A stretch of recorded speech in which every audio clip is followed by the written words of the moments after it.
China more than it needs to go with Russia. But you don't think that giving those resources and you cut out. yeah, you were cutting out.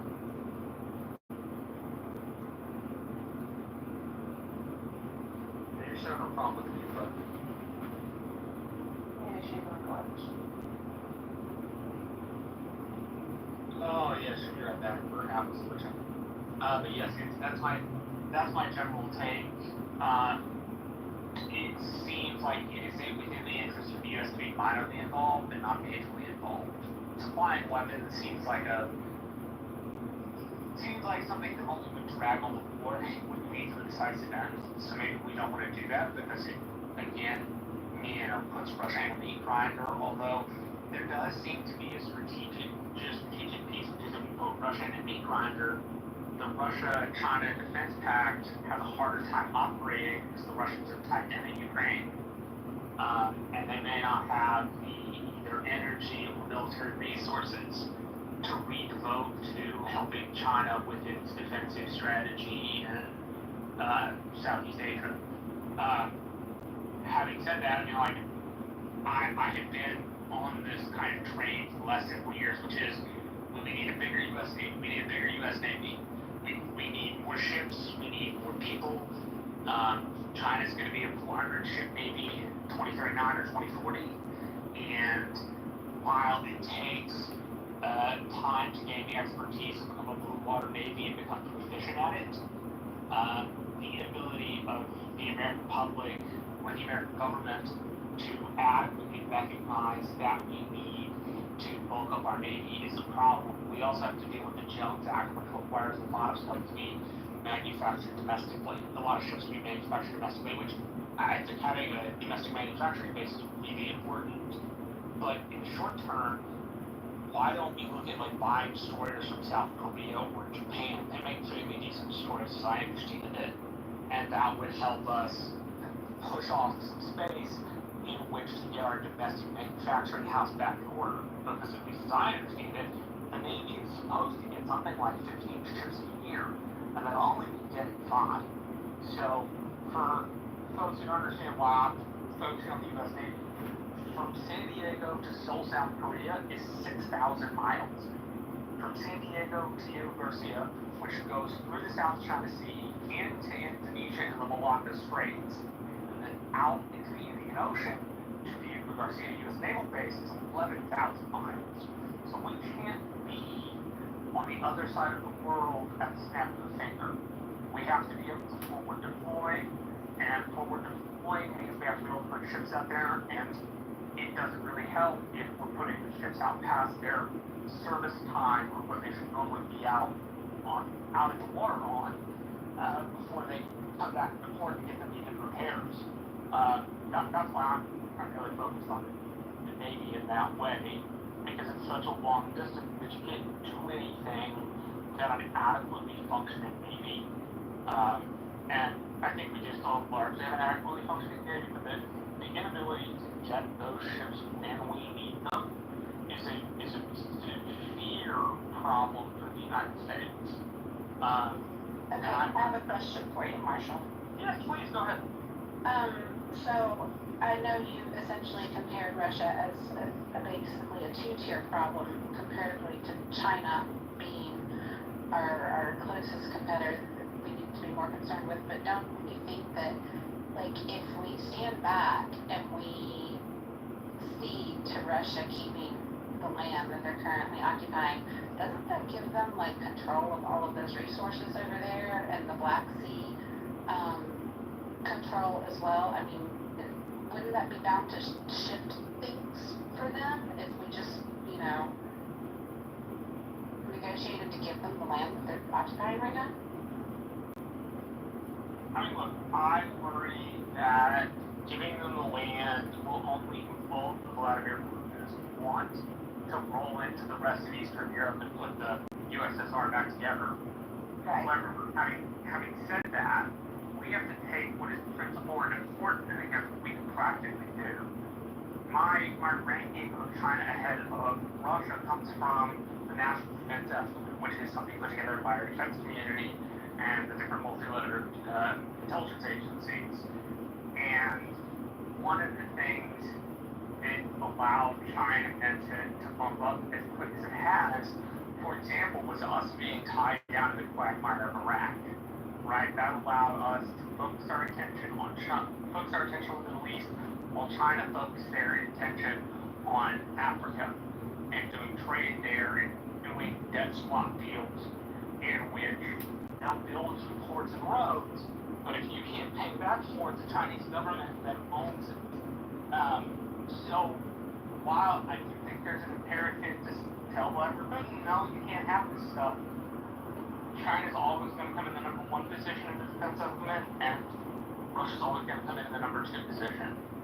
Or at least it's been that way for most of my lifetime, I should say.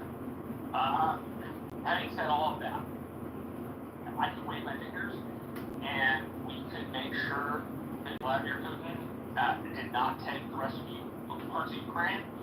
I would do that, but as Anson, I think, has properly pointed out, the ability to have anything other than a meat grinder in Ukraine is dependent upon putting troops on the ground to fight the Russians. And if the Europeans get involved fighting the Russians on the ground, it could draw the United States into that, which is, as I said earlier, nobody in the United States wants to go to war again. They're just not interested. And also, if the Europeans want to get involved that way, I don't necessarily see a problem with Europeans doing the European thing, right? Like, it's territory that's closer to them than it is to us. But if the United States were to get involved and have to put, the 82nd Airborne on the ground in Ukraine, we would get tied down in a way that would not allow us to turn our attention to our first European competitor. Essentially, we're in between this idea that ideologically we might want not one more ranch. Practically, we don't have the resources or the public support to ensure that, right? We have the public support to ensure build-up of U.S. navies to confront China, but we don't have a popular idea that submitting U.S. troops on the ground would be a good idea.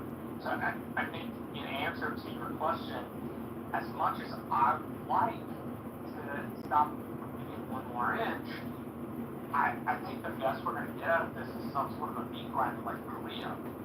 And it's still within U.S. national interest to have the Russians grind themselves up in the meat grinder, right? But it may not be within our national interest right away to help put troops on the ground or to spend, 1/9 of the defense budget on the Ukraine war. I say all of that because the defense estimates rank our most important adversary as China, and as I said, Russia always comes in as a number two in the modern world. So I always tend to go for practical over ideological, because that's the real world. If we let ourselves live by our ideology, then we're going to be pursuing things in a way that is hopeful but not practical, right? Yeah. Well, thank you. Yeah, hopefully that helps. So, I just wanted to chime in on something you said, Marshall. Ordering ships from Korea, I'll let Captain speak to that a little bit because he knows more about the subs than some of those. But you would never pay someone like me to go on a Korean-made destroyer. The best that it can produce with our Aegis class weapon systems is probably comparable to the Arleigh Burke class destroyers that we have. And most of the world kind of falls either just beneath that or on par with them. And they're nowhere near as world-class destroyers. As a destroyer man myself, I love my little boats. I think they're fantastic. However, scaling up to, like, say, 5 destroyers every couple of years from Korea and South Korea would severely impact their resources. They wouldn't be able to meet the demands right off the bat. Secondly, when we talk about shipbuilding, U.S. Navy ships, just to give you a record, we test them. We actually do explosives. We run them through the gamut. Like, you have to have shot-proof pumps. from impacts. Think the USS Cole, for instance, had a hole in its side and it still stayed afloat. Our ships are designed in such a way to actually absorb impacts or take an impact and still function. It takes a lot to sink a U.S. Navy ship. Korea does make a good boat. However, they're not comparable to ours. They're about 10% larger in capacity, the last records that I looked at. But and it's a little bit bigger in certain areas. Some designs are nice, but it's more of a commercial marketing rather than a tactical or actual nautical marketing. Our ships have a lot of other things that we adapt that came from us, like most specifically World War II. We learned a lot in shipbuilding in terms of making our ships. Now we've made mistakes trying to do more advances than other things, but I would not say that Korea could supplant a U.S. Navy ship. Also, not to mention the fact that China would take drones. Watch that. That's a little bit too close to home. You'd have Russia doing the same thing, and they would gain tactical advantages watching these in the shipyards being built over a few years. But sorry. Let me intervene here. We're getting off topic. It's a great topic. How do we rebuild our defense establishment so that we can go one-on-one with China in the modern world? But the topic of the room is about Ukraine, peace, giving up land, and so forth. And I want to see if I can, and Brad has brought up a good point that he thinks Russia is going to wear down in a meat grinder faster than Ukraine, maybe. So let's talk about Friday night after Trump and Putin have their session. Would it be in the best interest of the United States and NATO and Ukraine if Putin refuses to give an inch and Trump recognizes that, he walks out of the room and says, we're going to keep fighting, but we're going to keep fighting with the U.S. providing arms to Europe, which Europe buys and then gives to Ukraine. We're going to continue the meat grinder, and we're going to wait and see which side wears down faster and sues for unilateral peace, maybe not unconditional surrender, but which side is going to surrender first. Is that the best it could come out of this session with Putin this coming Friday? If I could jump in, is it the best scenario? No, right? Is it the most likely and the most probable? Yeah. Unless, as I mentioned before, what is the best scenario, Rob? the best scenario is they find a way to make a deal and cut it out, right? The best scenario is they find a way, Donald Trump understanding, for lack of a better term, the strongman ethos, right? Let me give you cover to save face in front of your people. Not that he necessarily cares, but Putin cares about his image. As Frank mentioned in the chat, he controls the narrative that the Russian people will get, and he doesn't care, right? He doesn't care about that. He does care about his image. So if he has cover to lack of a better term, to retreat, right, and still call it a win, he'll take it, right? And Ukraine could say the same thing, right? Ukraine, I believe, just wants the war to stop and leave us alone, that kind of situation. But Russia needs to save face. That's the best scenario to come out of this meeting. That's the best scenario. Is it the most likely? No, but it is the best. But you agree that Ukraine has to cede significant land to Russia in order to achieve that outcome this Friday, right? From a pragmatic perspective, they have to give up something. Yeah, they have to give Russia a reason to want to say, I'll stop, right? I don't think that he will. I don't think he's not incentivized to do so. The only incentive for Zelensky to do that is if the United States, vis-a-vis NATO, says we're done. We don't have the capacity anymore. we don't have we can't. I'm not going to do it, right?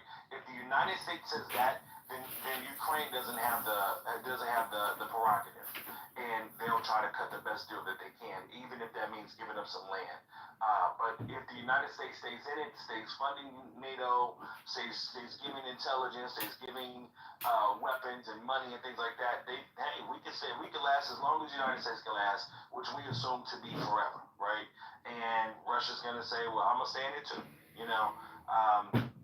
That's also a very real possibility. I defer to Marshall. He's a little smarter than me in these kinds of things, but from my experience, the most probable scenario is that it just keeps going on. I think the most probable scenario is nothing changes. They had a good fucking talk, they had something to eat, and it stays the same. I think that's the most probable, unfortunately. Are you asking like how to win while getting a peace at some point, Captain? No, I'm not. I'm basically going to rely on your position that Russia's losing the war faster than Ukraine is, and we keep the pressure on through current sanctions, more sanctions, continuing to resupply Ukraine vis-a-vis Europe so it doesn't cost us any money. In other words, is that the best way to go in the best interest of the United States this coming weekend? Do you think it is? I think that was your position, that Putin's going to lose this faster than Ukraine is, so let's keep the pressure on and let's wait and see what happens in the future, right? That's only if U.S. and European forces, NATO overall, and maybe India and South Korea, if these countries come to some agreement to supply Ukraine. India is going to stay in the middle road. They don't want any part of it. South Korea has been supplying their weapons. NATO is like, it's just a whole mess there, sir. So I would say unless Trump is going to lead the front, and again, we're right back at square one where we're going to do funding, and it depends on how fast that aid would get to Ukraine. I think if you dropped massive amounts of aid, and I mean military weapons to Ukraine, could they rally and actually push Russia?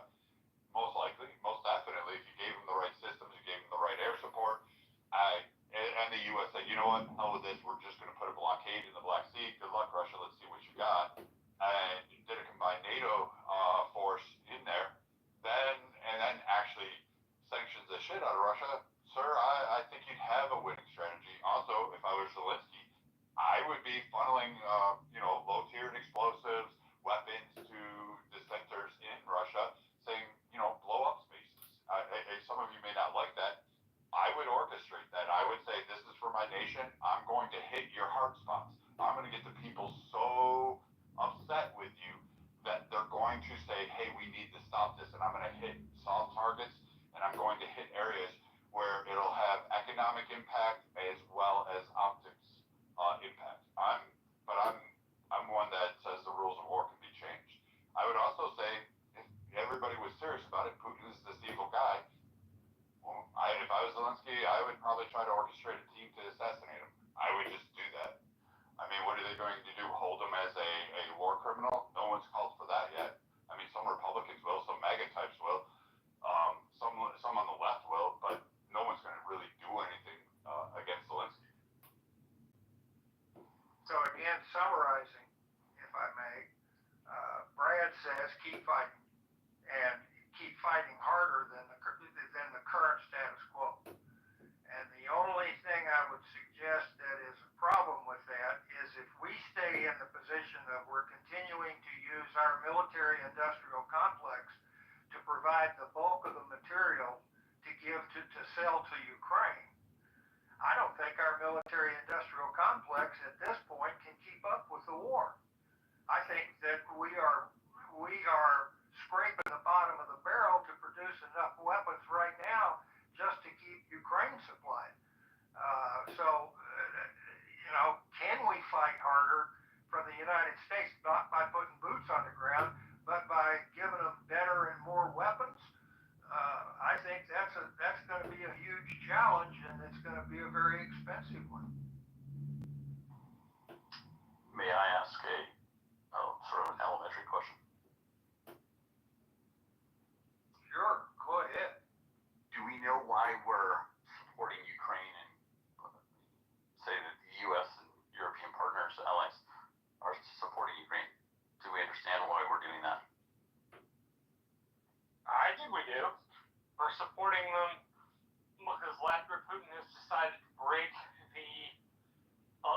agreement post-World War II, which is that countries don't wantonly take other countries' land, despite the fact that Putin considers it a buffer zone. Okay, so we're funding a war to enforce rules or guidelines.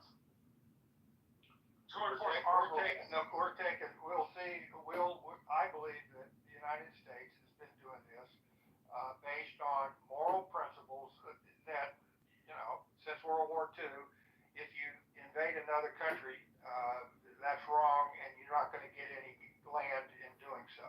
And that's the moral position that the United States has taken.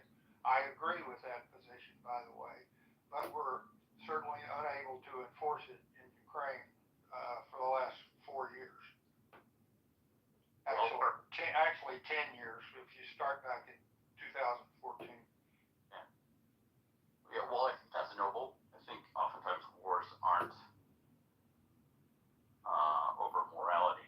He doesn't have anybody anymore like he had the first time round. So, he did have some people. I think it's my perspective that is maybe not well understood by the general public that the resources, or more specifically, the land that Putin has occupied and now occupies, how resource rich and important those resources are to the energy security of our greatest allies in Europe, and how that if those resources were to go into the hands of Russia, they further their monopoly on both oil and natural gas.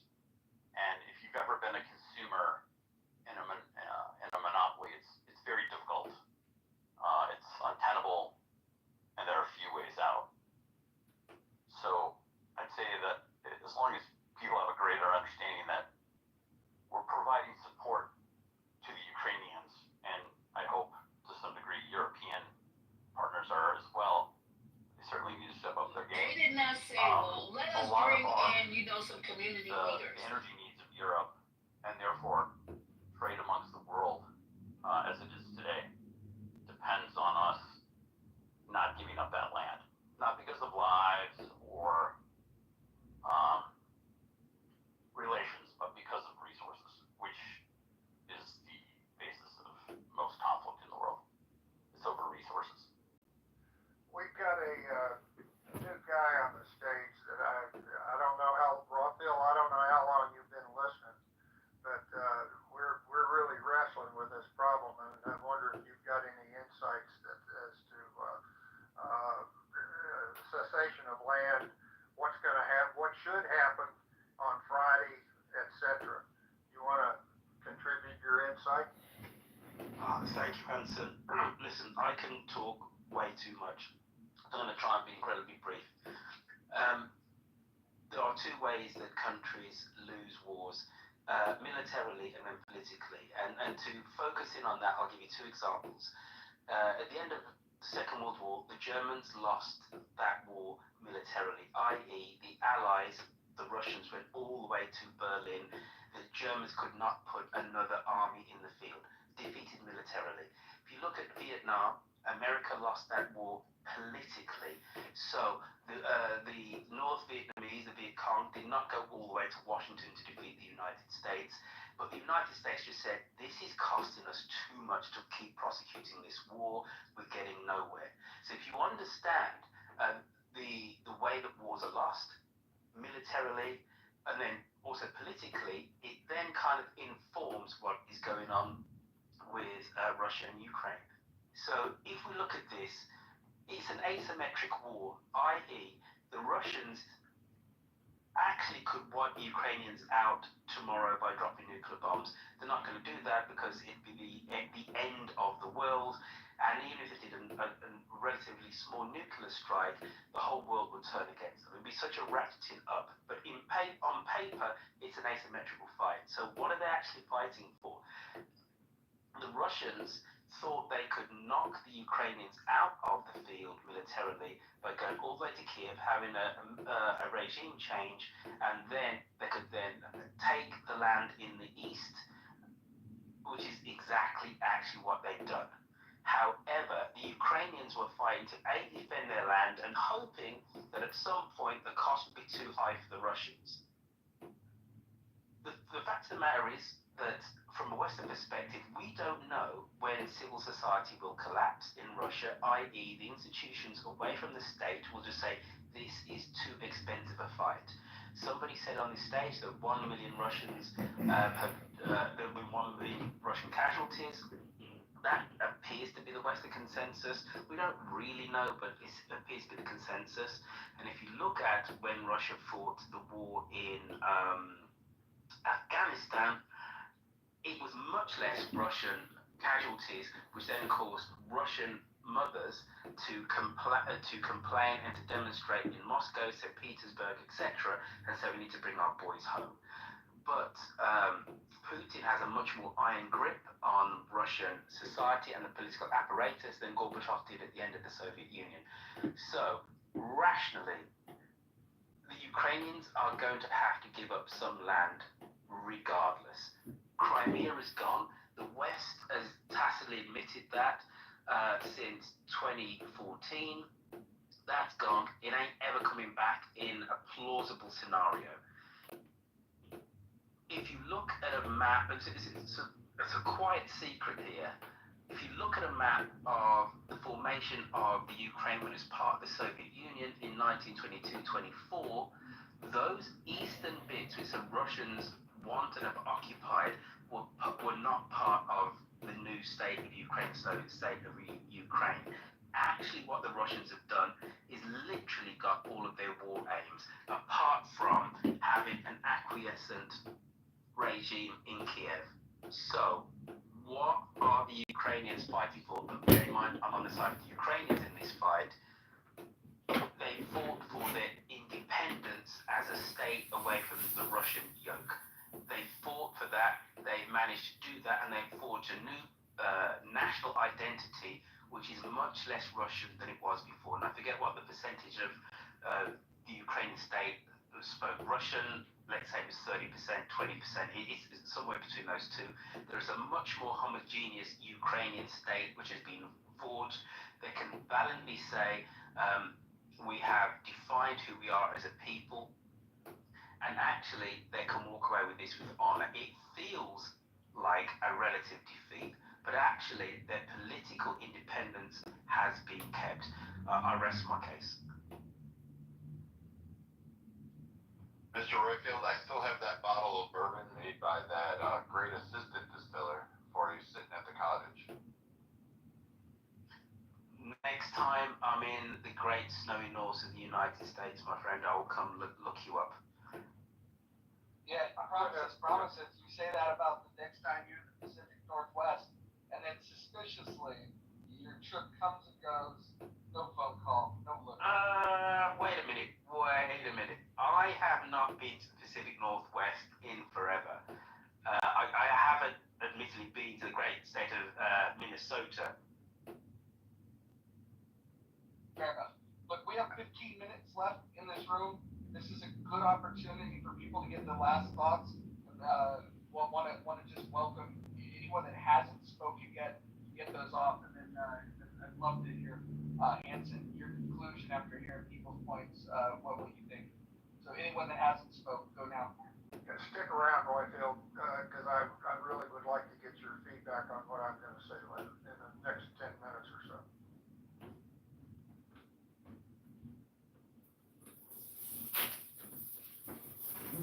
Okay, nobody's speaking.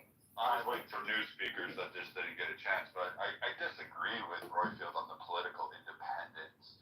I think, unfortunately for Ukraine, they have too many devils they're dancing with, too many high-level interests. If I was Ukraine, I'd be wary of the U.S. I'd be wary of taking a dime. It comes with conditions, and the U.S. is notorious for exacting its price. It will get double what it invested in. The same thing in Europe. I don't think it's really truly independence that goes. But I mean, we can discuss the rationale of the Andrea Newland types, or Victoria Newlands, whichever ones you want to. I'm sorry, I keep getting those names mixed up. But if we're going to I don't know if they've like actually won the optics of having political independence from Russia. If the fact is that Russia can still influence their elections as well as the U.S. Okay, it's not quite a binary in the way that you posted, I would say. More Ukrainians than didn't prior to the invasion wanted some level of a closer alignment with the EU. And they wanted eventual accession to the EU. And that's not an opinion, that's just a fact. And you had changes in regime, Yanukovych, etc., in Ukraine, which kind of mirrored that. But there was a strong element, people in the east, people in the south, who were ethnically Russian, or at least spoke Russian as their first tongue, who wanted to more align the state with Russia. Now, if those territories have been cleaved off and now part of Russia, the demographics alone will tell you you have a more homogeneously Ukrainian state. Again, that's not rocket science, that's just the practicalities on the ground. So, whether the Ukrainian state is going to be in the pay to America, I would kind of question that in the medium to long term, but they have fought and won their independence away from being part of the Russian sphere of influence. And Wheel made a point, which I thought was quite clever. He said, why are we backing the Ukrainians in this? And Anson, or somebody else kind of, I think it was Marshall, sorry, answered this by saying this was a point of morality and political and geopolitical norms since 1945, that in Europe, countries don't roll over borders and snaffle other people's land. And whilst that is true, the real politique of it is, if this had happened in, I don't know, Asia or Africa, we wouldn't really be that bothered. The West is more bothered about this because A, it's Europe, and B, these countries, the next countries potentially to be threatened are the Baltics, who are part of NATO, and so they get incredibly jumpy. So you have to then understand. Yeah, 1 minute, son. My son's at the door. You have to understand in the wider geopolitical context, the Ukrainians have pushed themselves away from Russian influence. That's a fact.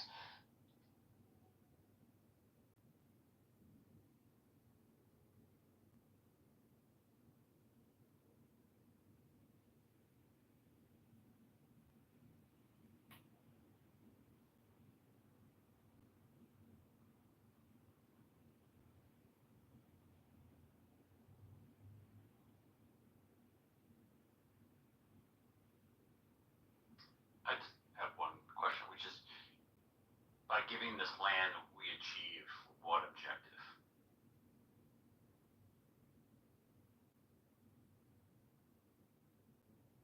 Peace. You mean getting Ukraine?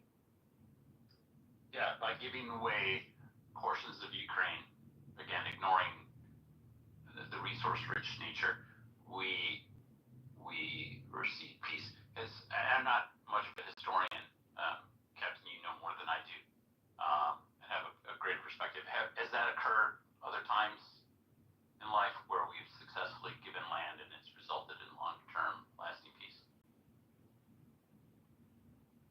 I don't know. I'm not an expert on American history, but I'd say maybe Vietnam, maybe.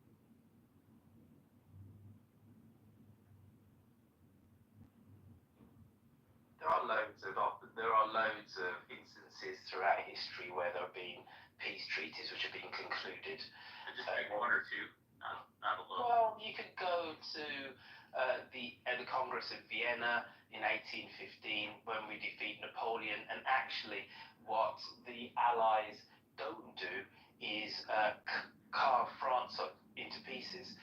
Basically, the French national borders of today are the French national borders which were defined by the Congress of Vienna in 1815, and the French were defeated. Like they basically are the same. So there are loads of examples. Another example of a political defeat over a military one is the American War of Independence.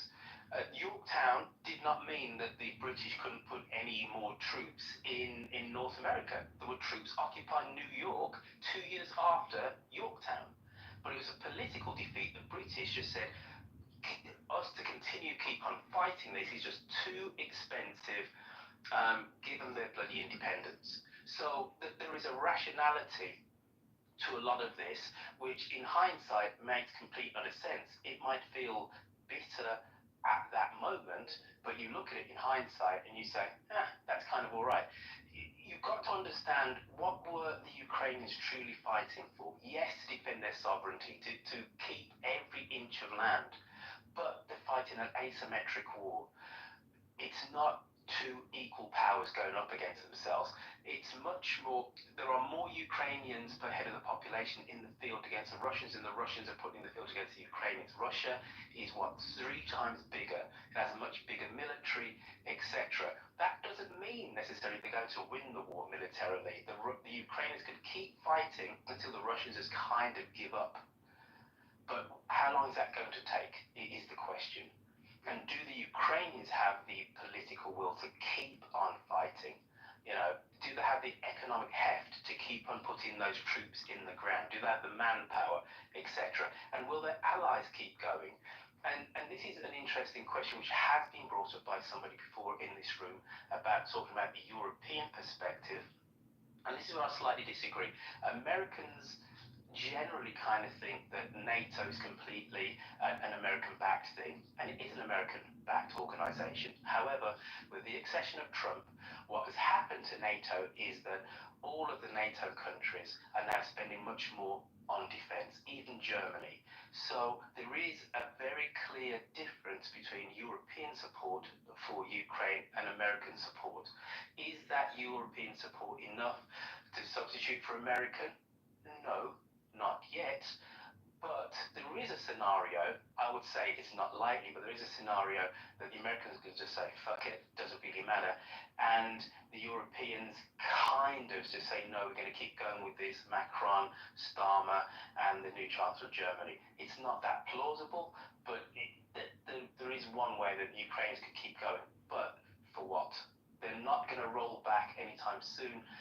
The losses that have been made to Russia, there needs to be a political view that these lands have been lost, but we have gained our independence away from Russia.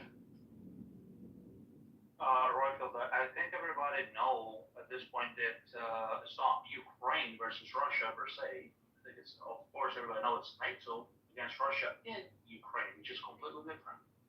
We're talking about Ukraine. Ukraine could have been finished already, let's say, in a matter of a couple of months, maybe 2-3 months. That's not true. That's not true. There's a large element of truth to what you're saying, but that initial push by the Russians, where they thought they could just go down from the north and be in Kiev in 2 to 3 days, what stopped them wasn't NATO. That was this will and the resolve of the Ukrainian army. And, to be honest, the incompetence of the Russians, because they thought they were just going to go in and in effect have a coup d'etat and put a Russian leading government there. They were not properly prepared for a long war. So they just trundled in, but it was the Ukrainians' fortitude and determination which turned them back. It absolutely was. Don't get me wrong, what has kept them going has been NATO arms, which is really a pseudonym for American arms. But initially, do not underestimate the fighting resolve of fighting for your homeland. It's one of those massive imponderables when you look at wars. It's the reason why. Did you say imponderable? Yeah, it's one of those things you can't factor in. So you can. I've never even heard it. Welcome to British English, my friend. We have many of these types of words which you Americans can only but dream of.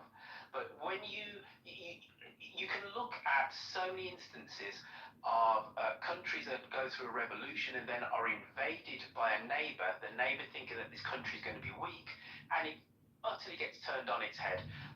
Big example, Iran-Iraq war, early 1980s. Saddam Hussein invades Iran thinking I'll get these oil fields in the southwest, because the Iranians have gone through a revolution. They don't know the arse of their elbows, but filled with revolutionary zeal and the fact you're fighting for your homeland, the Iranians pushed them back. You could do the Vietnam War, which is exactly the same type of thing, goes on and on and on. So don't just think that the Ukrainians were just propped up by Western arms, because no, their battle hardiness and their strategic nous is actually truly their own, because they're fighting for their homelands. They've seen their homes destroyed, etc. And it's a massive, as I said before, military imponderable. You don't know how strong people will fight when the backs are up against the wall when you're defending your home.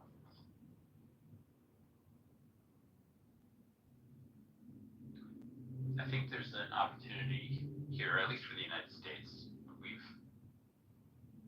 We're witnessing sort of a transition from an old conventional kinetic war to a highly technology-based conflict where the more technology is used, the fewer people are being lost on the battlefield, or at least that's a perspective, certainly a Ukrainian perspective or a bias from a Ukrainian standpoint. They're substituting drones for soldiers and having great success recently, 2-3 months, 60, 90 days, something like that. But why maybe perhaps is the U.S. so reluctant to flux a little bit of technological might if we're so damn sophisticated and mighty? Is maybe my question. Like, why you don't see a chess master forego an opportunity to sit down at the board and move some pieces? Why are we so reluctant? Why are we so, shall I say, cowardice? Let's not forget that this is the cheapest it's ever going to get to kill Russian soldiers. And for that alone, we gotta weigh that in. Anson, you want to get some final thoughts here? Yeah, I finally voted. I'm sorry the poll's still not up there, but I finally voted not to give an inch, but I say that de jure. And this is where I suggested earlier that we can maybe achieve peace with a de facto temporary secession of land, i.e. have an armistice on the current battle lines, and then not cede land de jure through an ultimate peace treaty. In other words, a Korea-like situation. That could be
people gain land all the time through wars in the Middle East, in Africa, and all over the other places in the world.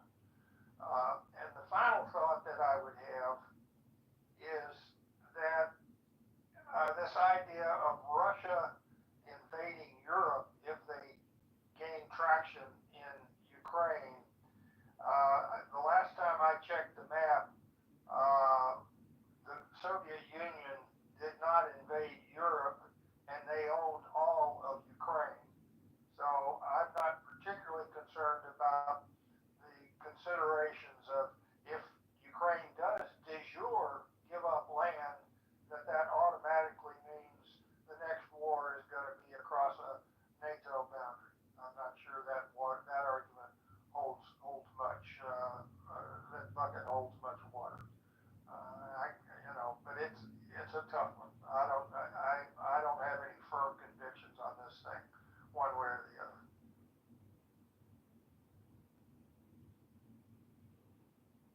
But I can wrap it up with a de facto armistice ceding land, holding in abeyance a de jure peace treaty ceding the land legally such that world maps are drawn with new boundaries across the country of Ukraine.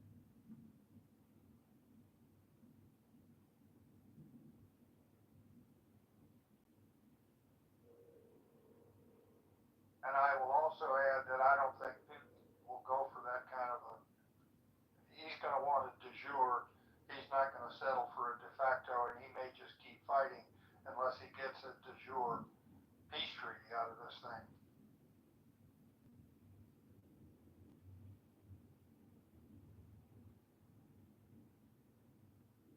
Good room. Again, good discussion. Thanks for doing it, Roger. Yeah, absolutely. Look, everyone, I posted up top. You guys might want to RSVP. We're going to do the official money bomb for John Kitover for Congress. It's going to happen at 5 o'clock Pacific time, about an hour and a half from now. So you guys might want to RSVP for that. Thanks for showing up.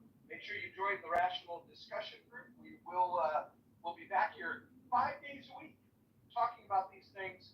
And we welcome everyone to join. It's the fastest growing house on the entire app. Thank you very much for participating. Have a good day.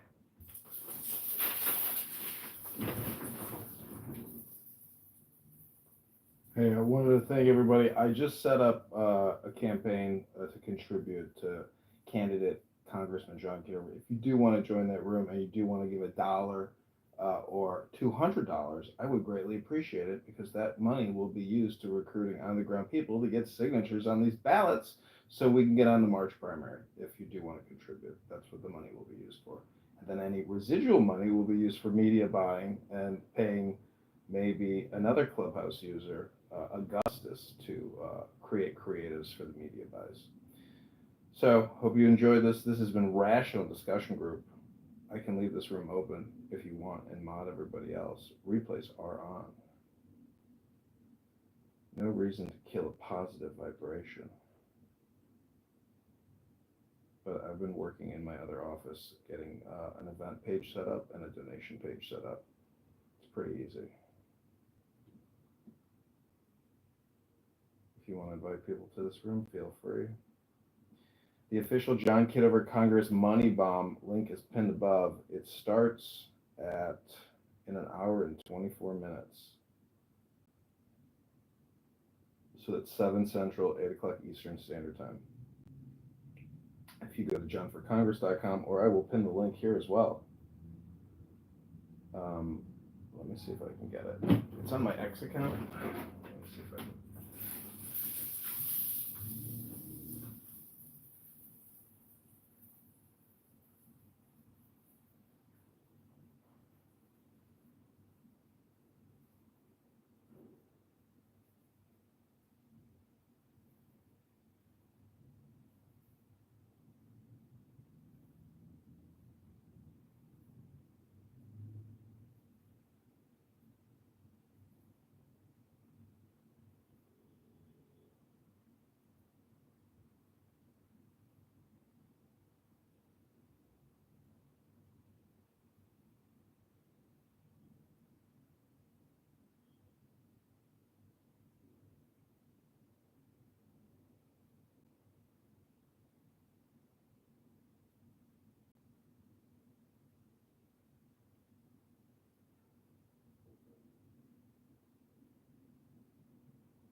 The Congressman. So Congressman's gonna read? Well, we're all gonna read. The source material is pinned above. We're gonna take turns reading. It's in nifty little verses, so everybody gets a turn. I can't participate as a cyclist, right? Really? Simon mentioned it. You can't afford my rate, Roger. Well, I hope you know that the clubhouse owns the rights to your voice. That's right, exactly. They do, but you know. So unless your buddy's streaming us, is he streaming us in 27 rooms? He's not here yet. So this room currently is not moving stream. Are you still doing your 2 o'clock reasonable house room about It's national drug? Oh, yeah. You could add it as a moderator, and the room's going to start at 1:50 to make sure everything wasn't room 30. Good to know. Alright, well I should probably do a pre-moderating warm-up exercises since I'll enjoy your afternoon. So maybe I'll check with my agent, see if I can jump into room 150. Is there a topic for 150? Oh, we have a topic. We're talking about what's happening in DC. I'm trying to send that. See, this one, juicy. You like the word juicy? Scarlet juicy. It's like the word juicy. I like succulent better. Succulent is juicy. I like the word juicy. It's better than moist. You like the word moist? Women don't. I like it. I don't like when I'm moist, but I don't.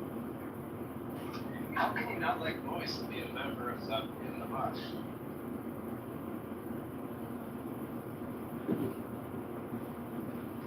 It's not so bad.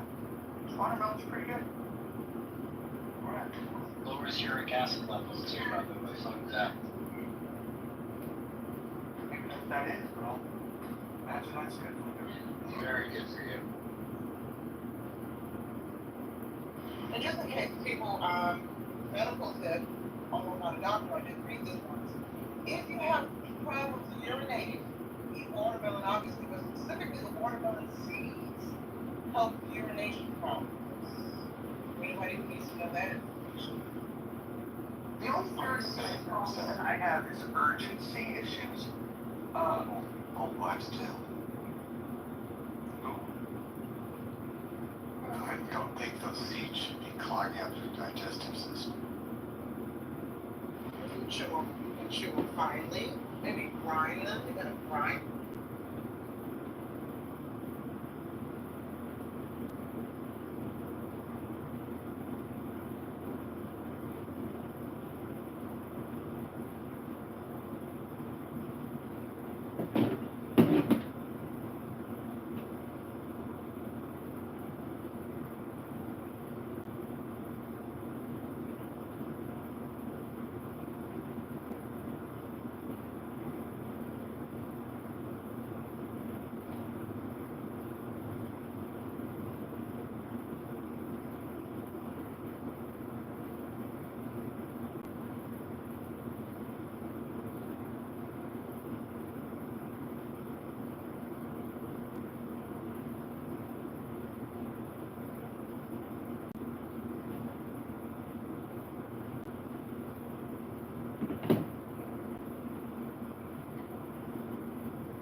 Yossi is gonna answer every question. Not this week's time. Okay, so give me the simple, non-contingent. And if I get in trouble here, so that's a good thing. And then we have Yossi, and Yossi has two very important jobs. First, she is the producer. She keeps me on the straight and narrow. Yeah. Then, from the time that they own that stock forward, so all that appreciation in the persons that passed away. For some reason, it was respect anyone, and they tend to take over holy places of other religions, like the Jewish holy sites, like the Indian.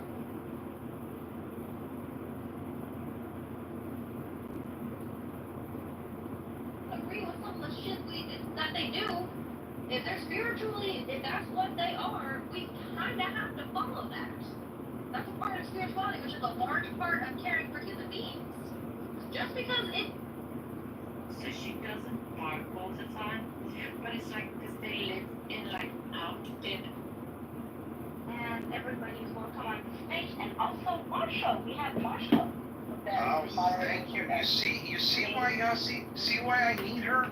Because yes, Marshall, you want to say anything about your moderation? We'll get to specifics on the topic as we go, but do you want to say good evening?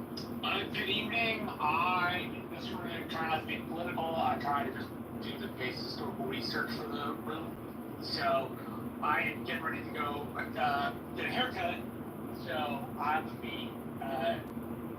I gotta go wash my hair before I finish the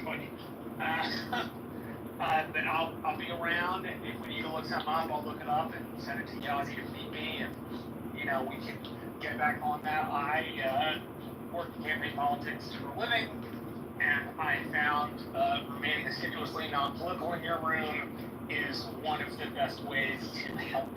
So, and it's very helpful, and we have some wonderful conversations. We don't always agree, but what I love about Marshall is that he is very fair-minded, and he is certainly not a member of the cult. I'll leave it there. Last week we talked about patriotism, what a patriotic American does, and I think we agreed, although with some maybe little arguments, that we all have a common obligation to support our government. And the main way we do that is by paying our share of taxes. Taxes are a difficult subject.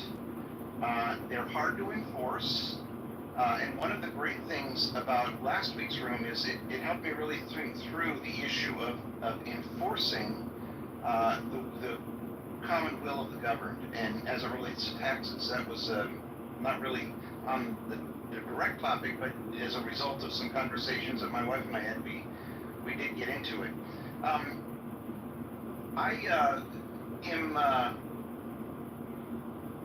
am interested in knowing from anyone on the stage what you think about no tips on taxes. Is it good or is it bad? And if you have an opinion about whether it's good or bad, tell me why.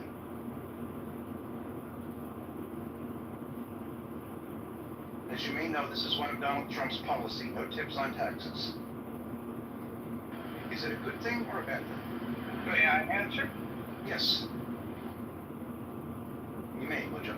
Not only is it a good thing, it's a great thing. And by the way, it's not his idea. Ron Paul was talking about this 15 years ago, and it was resuscitated. In fact, it was first brought up by Ron Paul when he was speaking in Nevada, and when Donald Trump started flirting with libertarians during the election process, he got plugged into things that might matter to them. And in the state of Nevada, where you have people working for tips that make up a good percentage of the state, it's a message that really resonates.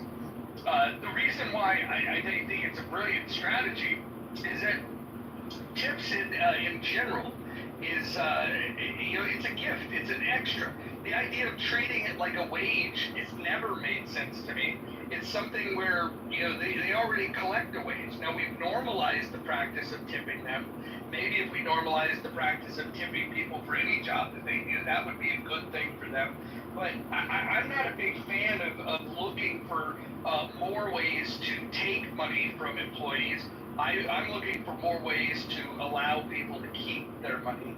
And this one seems like a very obvious low-hanging fruit to allow people that live on the margins to keep more of what they earn. And the other part that's important with it is to understand that the way that it's being framed is it's not for everyone and it's not unlimited. There's caps on how much income you can have and how much tax relief that you're going to get. I think it's an excellent step in the right direction of understanding that we're overtaxed. So, Roger, the first thing I heard is that you think it's good because a tip should be a gift and it shouldn't be normalized as part of someone's salary. Is that a fair characterization of the first thing you said? Yeah, absolutely. Okay. The second thing you haven't weighed in on, but I'd be curious to know, do you agree that it's all part of all of our common obligation to pay taxes whether we agree with what the government does or not? No, I think that there needs to be a much deeper discussion about what the rights of man are and what and what the government spends their money on, and until the government shows that they can pass a balanced budget amendment and spend money wisely, I think that we should all be revolting. I think the 27 grievances that was sent to the king were much smaller grievances than the ones that I have today. And so absolutely, I would revolt. We have $37 trillion worth of debt and $100 trillion in unfunded liabilities. And I think it's high time for another. What I think you said is you recognize that as a citizen, we all have a common obligation to pay for the common good, but you're not happy with the way the government is currently spending its money. Would that be a fair characterization? Well, you and I might disagree on what the common good is. The only thing I want the federal government spending money on is military, police, and courts. I think everything else is a violation of our Constitution. Okay, well, I'm not an accelerationist. I don't believe that the solution to our problems is to blow everything up. I'm an incrementalist, and I think we learn, we grow, we improve incrementally, and as a result, I just would like to kind of leave it with you there that you do argue with how the money is spent, but you also recognize that if you could be persuaded that certain things are for the common good, you agree that we have a responsibility as citizens to pay for our fair share. Is that fair? I do think we should fund the military, courts, and police, and the way that I would propose to go about doing that would be with usage fees, lotteries, and things of that. We'll get there, but next week you're going to love the topic, because the topic next week is what does the federal government do that we can live without? And I think that's a fair discussion. But today we're going to confine ourselves to how we define our common obligation. So I thank you for your participation and your basic consent, that their agreement that when something can be agreed that we need it in common, we should pay for it. Now we're going to discuss today how we do that. How we pay for our specific patriotic obligation. Yeah, go ahead. It is, Jim. Yes. I want to tell you, check will work for me. I double tapped on it. It won't let me edit. Yeah, Jim, we understand that. So, Jim's, it's kind of interesting because I did work for Disney. That was my first film job. And one of the things that happened there is that there are many cultures where tip is considered part of the bill. And so a lot of people from other countries thought it was part of the bill. I think, just like the previous speaker said, it's a gift. And I think tipping culture is going through some transition right now. I think sometimes we're asked a little bit much for tips, but I really do think that you know, it is a gift. And when I give somebody a tip, I'm saying thank you in a different way than just saying thank you. That's right, Jim. And I am going to change my behavior towards people who receive tips drastically, since the tips can't be taxed. I pay taxes on what I'm giving them. So I've had to pay a tax on the dollar that I'm giving to them, and they don't have to pay a tax on receiving it.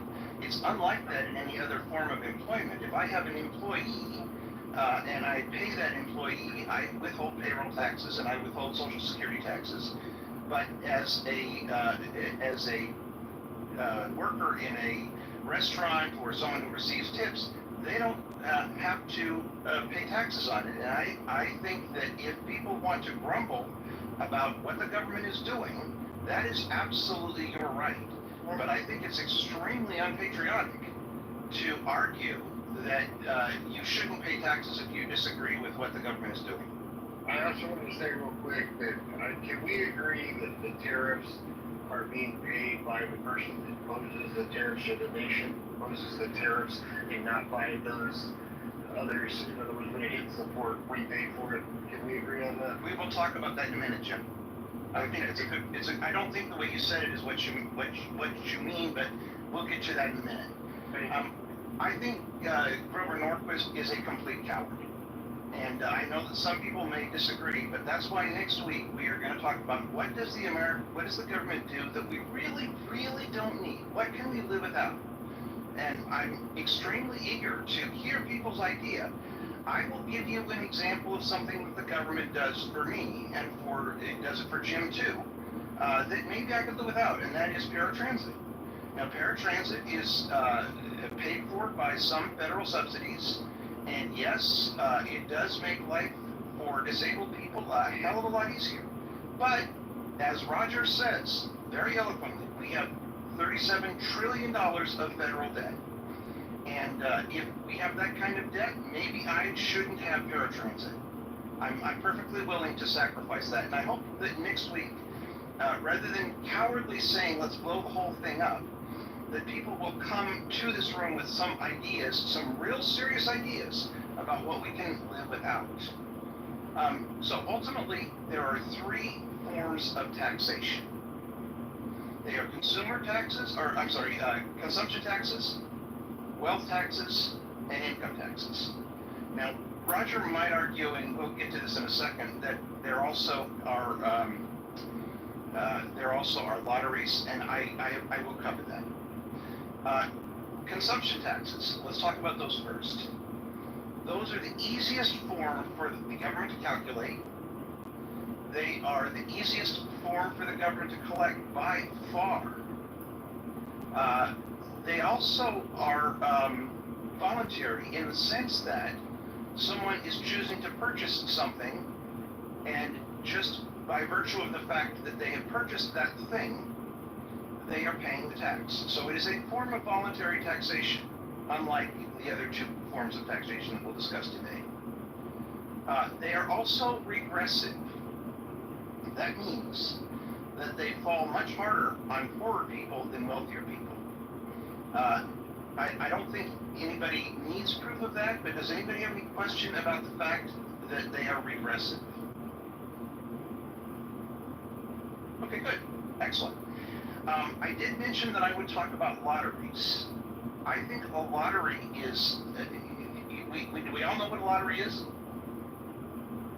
It's an extremely inefficient use of a dollar. Now, I think we can agree that if you spend $10 and the government only gets one of those, and we call that a tax, that's an extremely inefficient tax.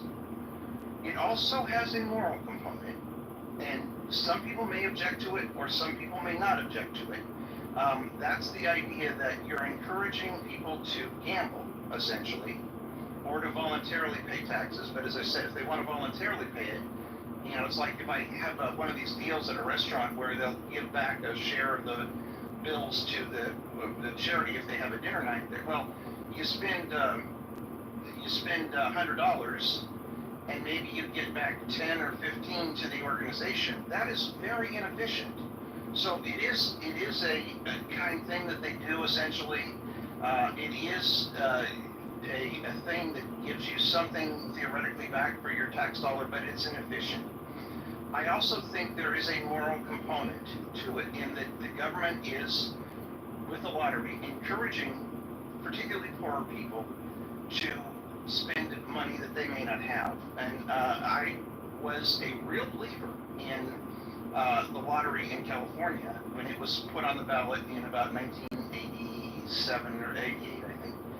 And my wife, women often have a better understanding of things. My wife talked me out of voting for it.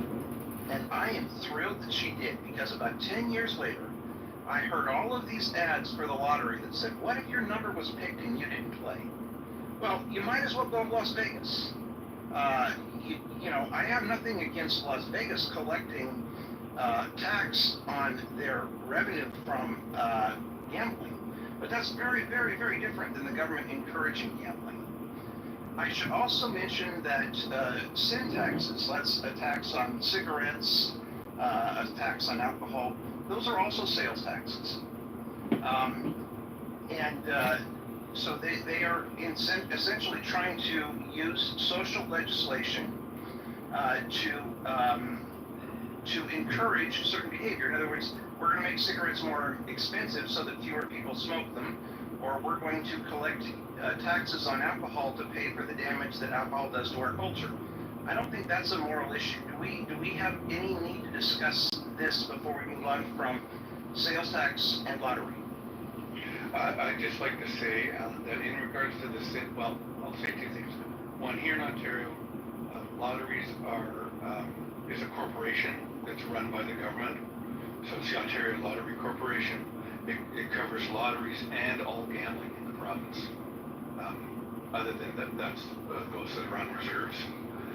So that's how that's operated here. So they have their finger in it right away. And in terms of the sin taxes, yeah, I suppose morally they're trying to get people not to smoke or curb alcoholism, etc.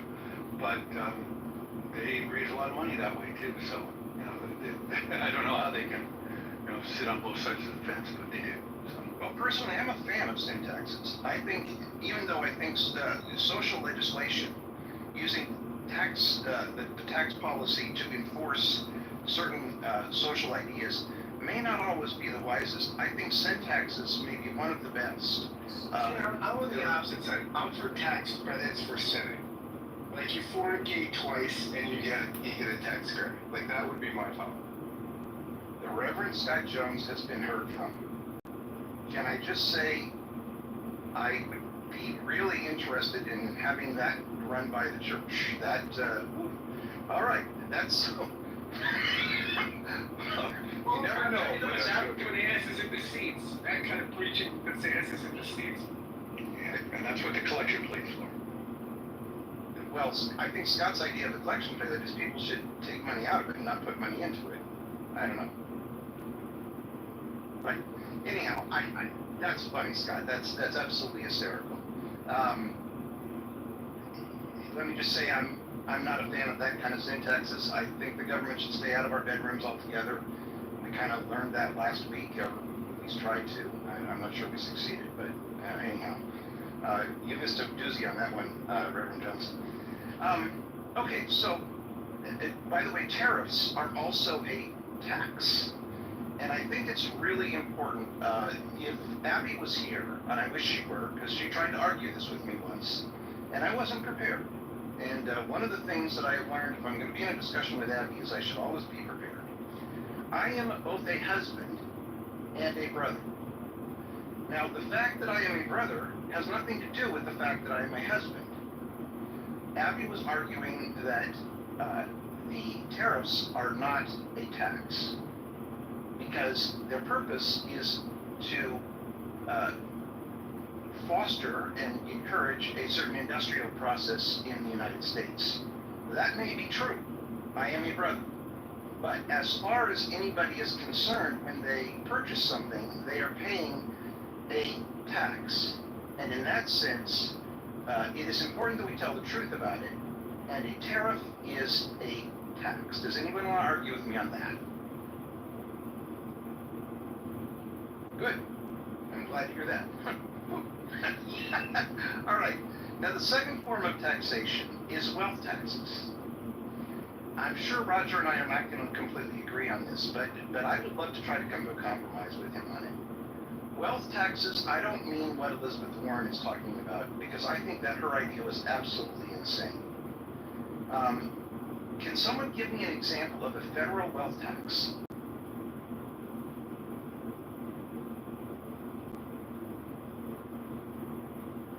Okay, hearing none, I will tell you a couple. The net investment income tax for investment earnings when your gross income exceeds $200,000. That's an income tax. That's a good try, Monica, but that I'd classify because it's related to your income. That is an income tax. Now, capital gains. Okay.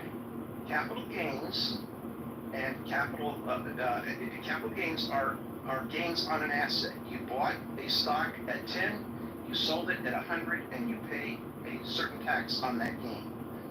Capital gains is a very clear form of wealth tax, and I would add to it that it's fairly easy to calculate. It's fairly easy to collect. Now, we have some discussions about long-term capital gains and short-term capital gains, and if somebody wants to engage in that discussion, I'm perfectly happy to engage in it. The current idea is that you pay less tax if you hold something more than a specific period of time, I believe it's a year, and you pay more tax if you turn it over quicker. If I were writing the tax law, I would absolutely argue that we need a third form of capital gains tax, and this would not be for necessarily to raise revenue, it would be to discourage a behavior, and that would be day trading, a huge tax on day trading. Why? Because day trading doesn't help anybody except the trader. It does nothing for in fact, it hurts other traders because it'll make the price of stocks deviate more widely. So we could debate that at some point, but that would be one of the things I would point. Another form of wealth tax is property tax, and I thought about this for a while, but we're not going to talk about property tax much in this room because it's not a federal tax. Capital gains is, but we don't have a federal tax on property that I'm aware of, at least. If some tax eagle was here, they might argue with me on this minor point, but that's pretty much it for wealth taxes. Does anybody want to discuss anything about wealth taxes specifically?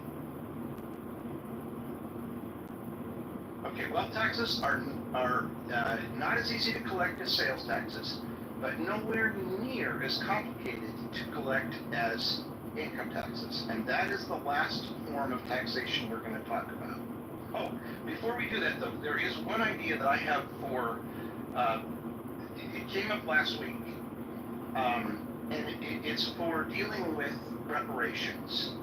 I am not a fan of giving people money in terms of reparations.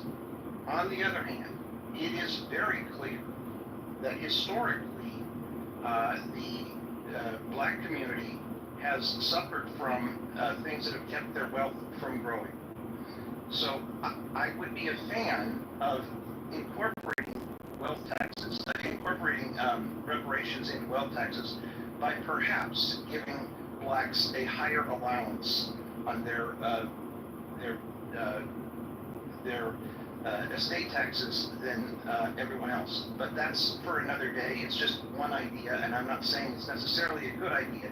But I think would you give that to would you have to be black? Would you have to be African descendant of slaves? I think you'd have to prove you were a descendant of slaves.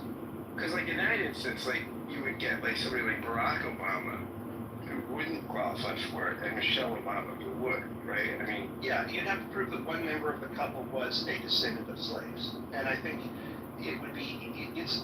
What I like about your question, Scott, is it gets to the essence of what's wrong with the idea of just paying just paying out a dollar amount. I'm very much opposed to that. But I think that if we were to reinstate what I think is one of the best form of taxation, which is inheritance tax, we would be all much better off. And by the way, I don't know if Roger is still in the room, but if he is, he was given a very good piece of advice, tax advice, the other day in a room when I didn't get a chance to say it.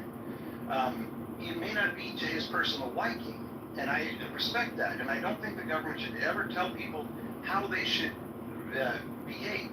But if you give your money to your children while they're living, you can avoid a certain amount of inheritance tax if you're at that level.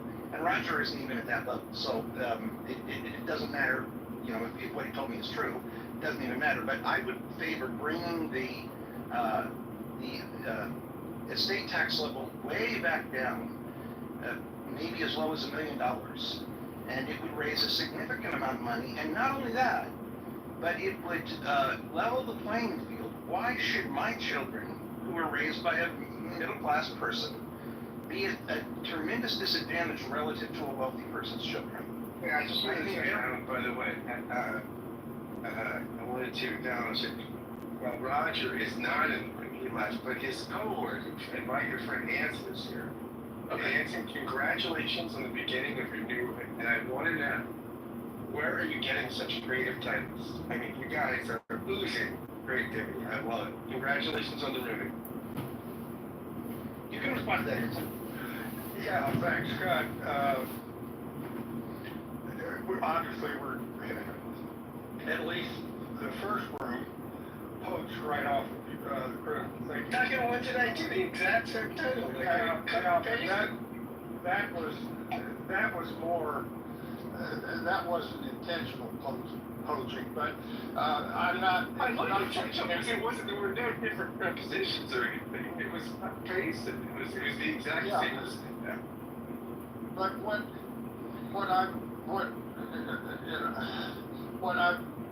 I'm trying to do is to get the opportunity, have a rational discussion rather than one person speaks, they go down to the audience, next person speaks. I really like the conversational mode and still being able to make forward progress, and thus far we've been able to do that. We've only had 3 rooms, and we also have a poll in the room so that we can check what the room temperature is. In other words, is there an overwhelming sentiment one way or the other, and then see how that poll evolves as the discussion goes in the room. And it's interesting. I'm enjoying it, and I wish you guys the best over in the Critical Thinking Forum. But I just decided to try a different tack, and we're not trying to poach on your topic. If you need to copy the room titles to save you time, I can message them to you at like 4:45 just to save you time. I'm sorry, I've got my hearing aids in, but I didn't hear what you said. I said if it would save you time, like I could get the room titles early, and I could message them to you, so that just save you time. Well, I think between Roger and myself and Steve and Moose, we'll be able to come up with some pretty interesting titles. Well, if you asked this prologue, you had it, yeah. But I look forward to this, and I think you're a creative guy. I want to encourage you. I think you will. Well, we're trying a different approach, really, in the way the room is controlled, and how people are allowed or not allowed to engage in a conversation as opposed to a speech. That is great. That's what we're trying to do, and thus far, I mean, today I have no idea what the output was in the Critical Thinking Forum as to whether Ukraine should give up land or not. But I'll tell you, we had a wonderful discussion, and the difficulty. Hell, I didn't know how to vote in the poll. I mean, the difficulty of that subject is intense. But we really had a great discussion, and it was not just a one position decision.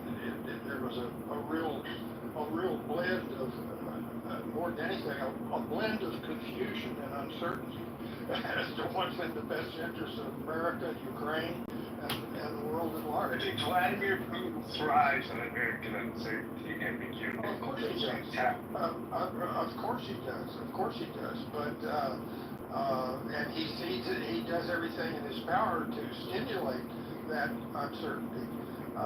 But we actually don't need much help from the Russians in that regard, because we are well, I'm not going to give my Great Divide speech, but I don't think Russia caused the Great Divide. I think we're causing it ourselves, but that's beside the point. Anson, Anyway, thanks for asking. And I'm going to stay up here on the stage. I don't really have any prearranged thoughts on your topic, but I'm interested in the conversation, and I might inject myself somewhere along the line here. I encourage everybody to learn how to make better use of Clubhouse. I want to see it be a better venue for discussion, and I think, Anson, before you came, we talked about the challenge in America with all of the different kinds of ideas and the complexity that goes on here. So the purpose tonight is to talk about three forms of taxation: consumption, wealth, and income. And we were in the middle of discussing wealth tax. One of the things I find very disturbing about Clubhouse, and that may ultimately cause me to give up what I'm trying to do here, is how people will come in to troll and throw out an idea, but they don't want to stay and argue it. To me, that suggests that they aren't very deep, that their thoughts are just, how can I make a point for my side? I have no interest in making a point for my specific side. I don't even know what my side is, other than the side of rationality. And so I think we will hopefully learn, all of us together, Gary and Anson, you and myself, and all of us will learn how to have intelligent discussions without people getting on their soapbox. Anyway, and what consumption, wealth, and what was the third form of taxation? Income. What's the difference between wealth and income? Oh, it's huge. Wealth tax is a tax on an asset. It's something that's on your balance sheet. Wealth does not include income. It just includes land, stocks, whatever. Existing assets. It's a tax on an asset. Existing assets. Right. If the asset existing assets it may both in its lifetime have to pay income tax on it, like a rental property. But when you sell it, think of like capital gains. Yeah, one you have a gain in asset value appreciation, and the other one is maybe it's income it kicks off. Let me clear my foggy old mind here. If I make $100,000 a year and pay tax on it, that's income tax. That's all income. If I have a stock portfolio worth $1 million and I have a profit on the sale of that stock portfolio of $100,000 in a year, that is wealth tax. That's a capital gain. Both get taxed, but yes, that's wealth tax. This is when Mitt Romney ran against Barack Obama. Okay, Barack Obama paid the highest tax rate, and Mitt Romney paid like half of it. Just real quick, Scott. In America, we don't have wealth taxes yet. We have capital gains tax. Right, capital gains transfers. It translates to your income tax. It gets split based upon how your other income's composed and how much you have. But income from assets is income itself, but we do not have a wealth tax as of yet in America. Do you remember that, respectfully, in Washington State, a wealth tax was passed? Okay, let's slow this down. Anson, when you report your capital gain, you report it on your income tax return. It is still a tax on wealth. It is not a tax on, you could claim it's a tax on income, but technically you are paying that tax because you have wealth. So So I would, then the fact that somebody said we do not currently have a wealth tax, but by what you're saying, Alan, we do have a wealth tax, we just call it capital gains. Well, I'm trying to help us classify how we tax and what the benefit to the government is, how we talk about it. So yes, Anson, You not have a wealth tax the way that Elizabeth Warren imagines it, and I think that's a terrible idea. But when you think about it, state taxes at bottom are wealth taxes. It's a debt tax. It's a one-time wealth tax, perhaps. State income tax is not a wealth tax. But when I pay taxes, when I pay local taxes on my home, that is a wealth tax. That's a wealth tax. When you pay property taxes, that's a wealth tax. An estate is when you die. Can we call them 4 different taxes? One's a property tax. Because you have a property, and I would call capital gains and ownership, capital assets that have property taxes, right? Luxury taxes, they fall into property taxes. But I think that the wealth tax, to keep the nomenclature clean, is purely assessed on someone's annually based upon how much wealth they have. That purely probably is a separate thing than a property maintenance tax. Like you have property taxes on a house, right? The point I'm trying to make is that if you don't have wealth, you don't pay that tax. And that it is neither regressive you don't have property. You can have wealth without any property. Yes. What if it's all cash in the bank and it doesn't appreciate? Then it's not wealth tax. Then it's not taxed except at death. Correct. So that purely tells you whether it's a wealth or a property tax. Yeah, I mean, I think the nomenclature is hard. But I don't think you can claim to be a patriotic American. I'm not paying your taxes. I just don't think it matches. So the question becomes, how do we assess what is a fair share or a citizen's obligation? And because I'm trying to confine this to federal taxation and not get into local taxes, I think we have to define what they are, but I don't necessarily want to talk about them because I'm really only interested in discussions about federal taxation. So I guess the point I'm trying to make, David, is that if we would reinstate the inheritance tax down at a reasonable level like it was in the 1960s and before, it would level the playing field. Because why should, the billionaire's children get 100 times more than an average person's children?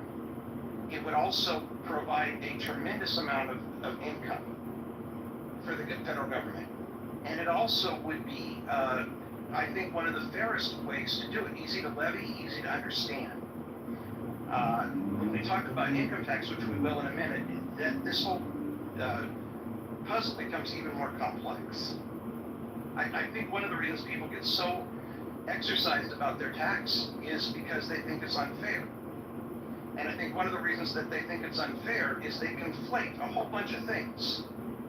They don't look at the whole picture. They just conflate things. They'll do like Roger did and come in and throw a bomb, or not really a bomb, he just made a point. But they don't listen to the whole discussion, so they're really not very, very capable of engaging in the discussion. That's the point I'm trying to make. Okay, so any more need to discuss wealth taxes specifically? Yeah, if you're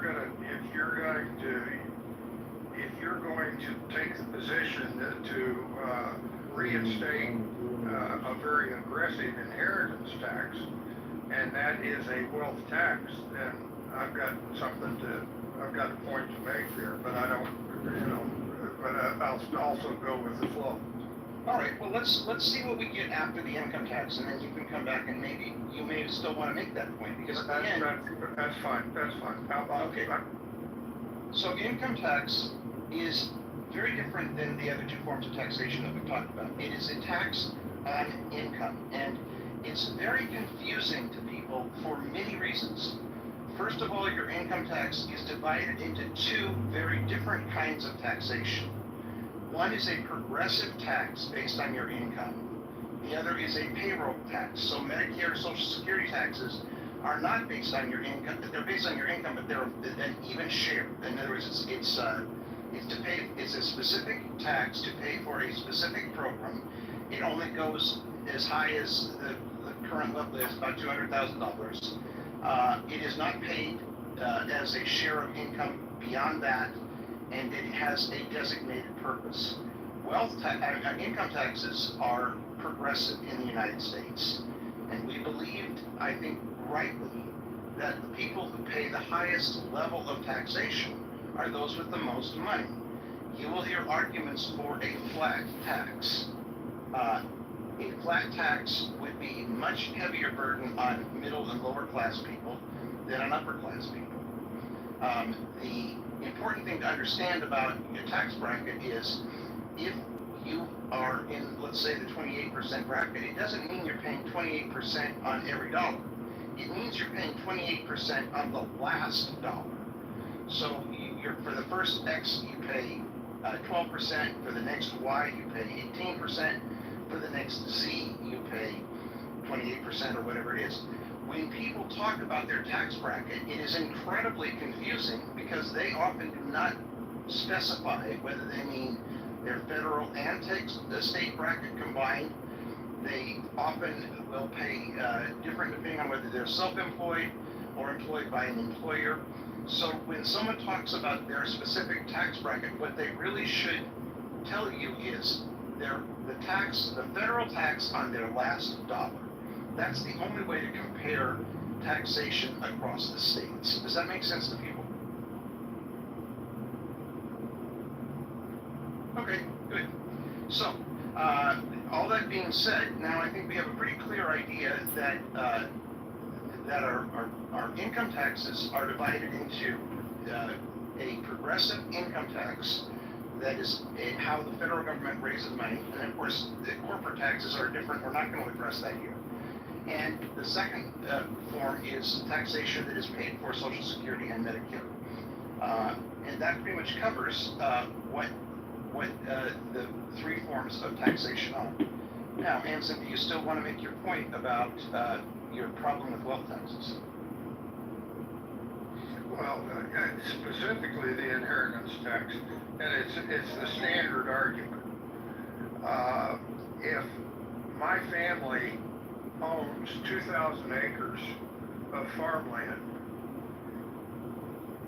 and you lower the inheritance tax, the threshold of where you have to pay inheritance tax, then in order to pay the tax, I have to sell the farm. No, you don't. You have to buy life insurance. You have to plan for it. In other words, you're making the Rush Limbaugh, I think, very unintelligent argument that if you haven't planned for it and the government assesses it, that there's something wrong. That's why those of us who sold life insurance sold life insurance. That's one of the reasons. But to buy a $3 million life insurance policy for the family farm trying to farm 2,000 acres, I can't afford a $3 million life insurance policy, Alan. Well, the farm probably isn't in a person's name, and it wouldn't pay an inheritance tax. If you operated a 2,000 acre farm, Anson, you should be doing it as a business, and I can't imagine that in a world full of financial services, nobody's approached you with the conundrum that you have a huge taxable estate and you didn't know you would have to pay premiums for a period of time to have insurance at the time of death. Well, I work in financial services. If it's a new business you came into in retirement and you stuck to yourself and nobody told you, it's almost tragic. Otherwise, it's an argument, as Alan says, that is not, it doesn't stand the test of the financial services and all the wealthy people that are already doing something to account for large inheritances. It's part of the business of being rich. You have to know better. You shouldn't be blindsided by being rich. I can assure you that as a retired naval officer, nobody's approached me to suggest how to manage a multi-million-dollar estate. But that's a joke. But going on with the inheritance tax, let's forget the family farm. Your solution is buy life insurance. I'm not sure I like that insurance, that approach. But let's now go to the guy that has a $3 million stock portfolio. Would the revised inheritance tax that $3 million stock portfolio, assuming I didn't do something sneaky and create a business or whatever David was talking about? My dad if he had a $3 million stock portfolio, would that whole stock portfolio be taxed at whatever percent based upon your inheritance tax, just like the family farm would be taxed at whatever percent? Probate court settles your estate and death. And what it does, it does an assessment. Creditors and debtors, they arrive to do this reconciliation just like a bankruptcy. Who owes what, who gets what from this estate. So at the end, the net taxable estate is the size, the net worth of the deceased individual.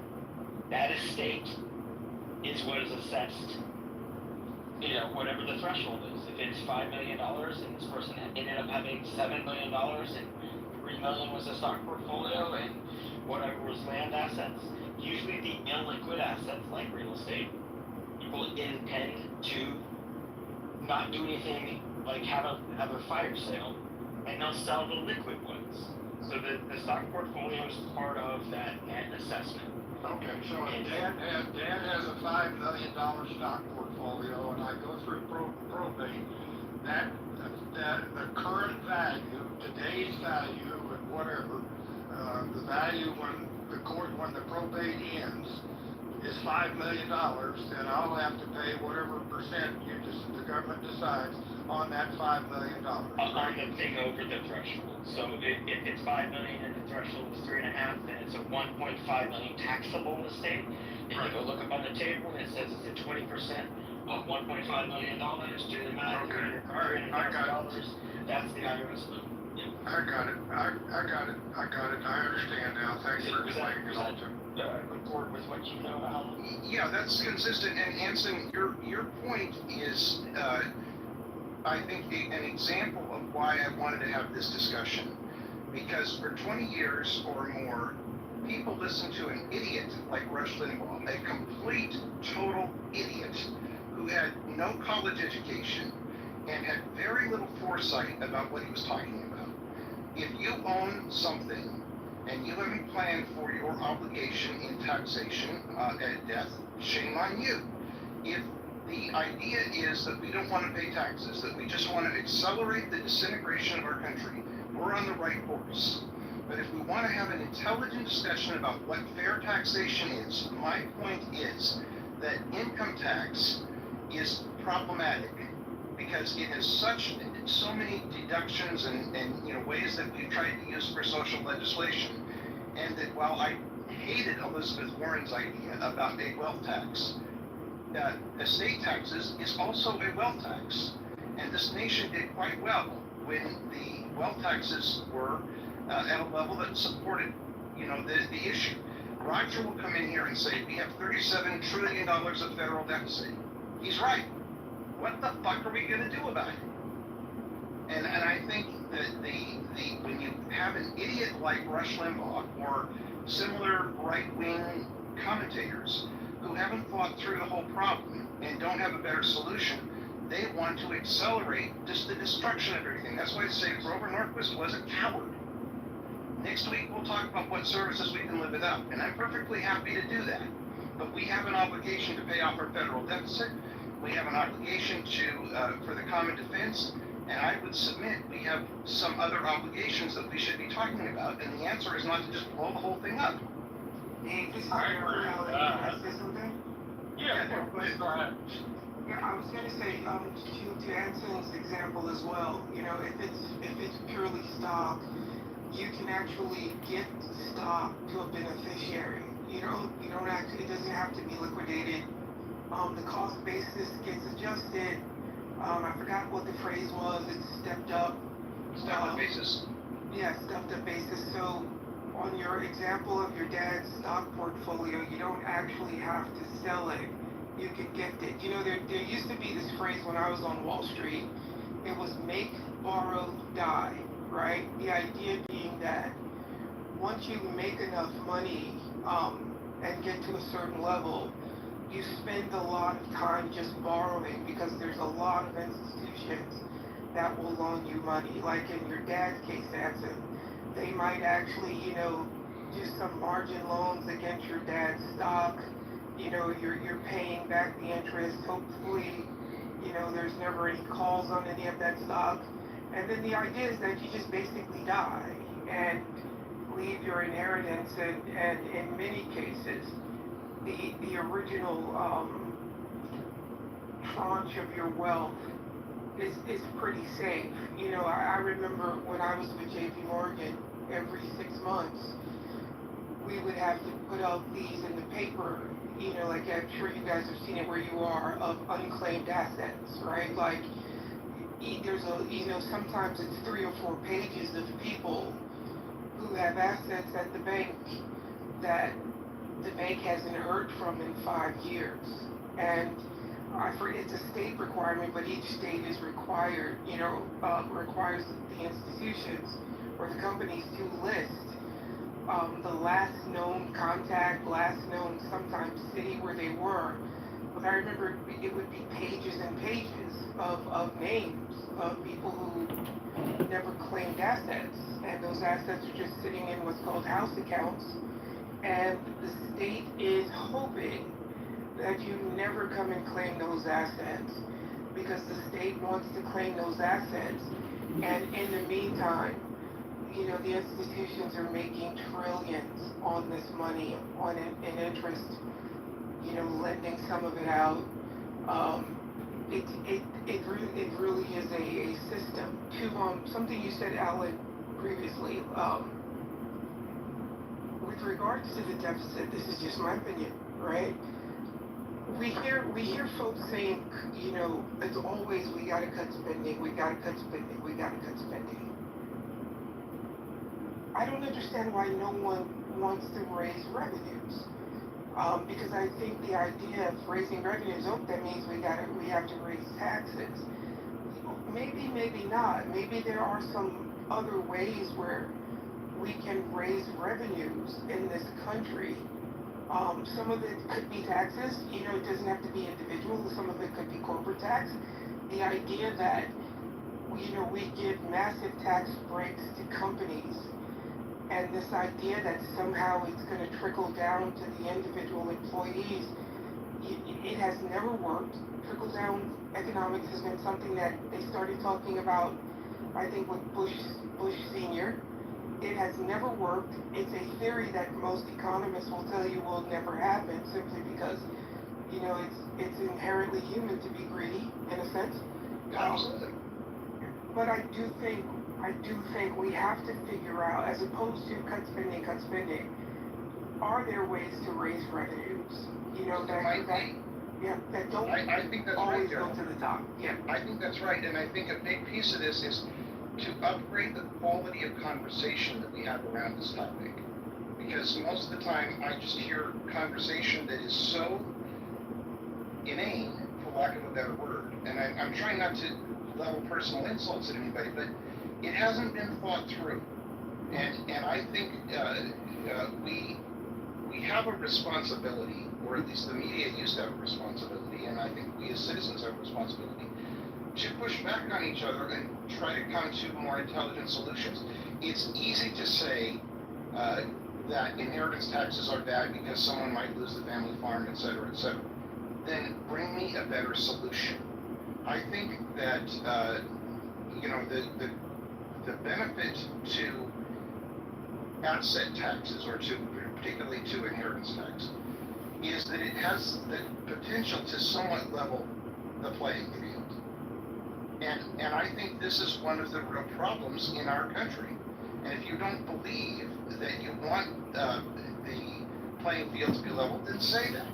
You know, maybe you believe I'm not saying anybody in particular, but if someone really believes that the best way to have a country is to have a very few people at the top and a massive number of people at the bottom, then we're doing great.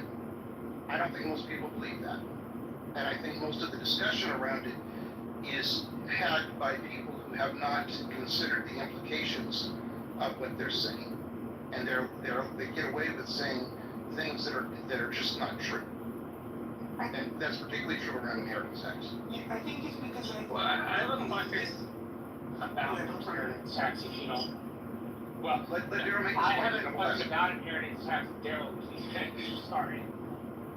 Go ahead, Daryl. Yeah, no, what I was going to say is I think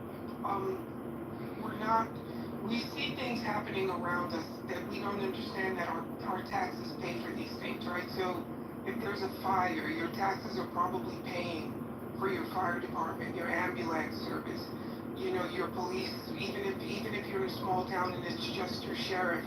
I think that people don't make the connection that, hey, my tax dollars pay for these services in my community, large or small. And I actually wonder, if you ask them, hey, who do they'll tell cops, right? You see this on TV and TV shows. Hey, I pay your taxes, you work for me, right? But that individual cop pays taxes too, so that cop is he's paying himself. Absolutely.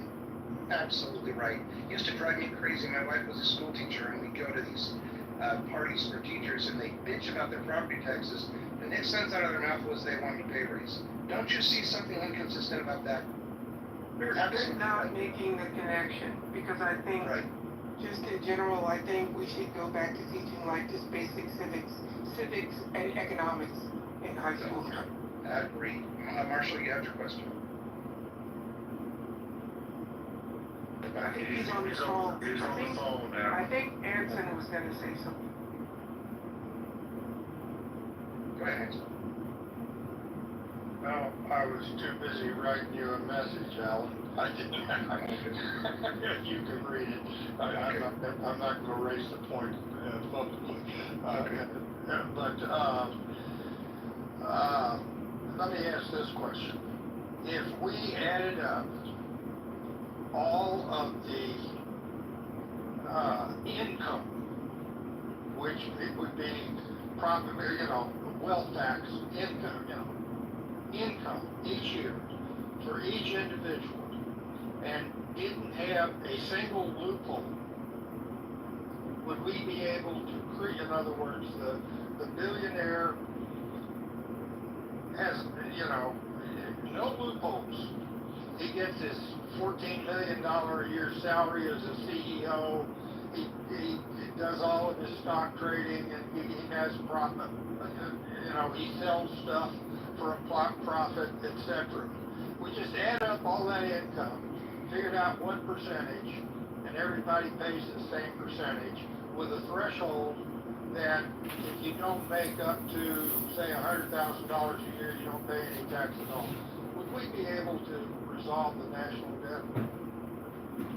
Daryl, you want to take a shot at that? I would say no, because I don't think there's enough income, even if you add up.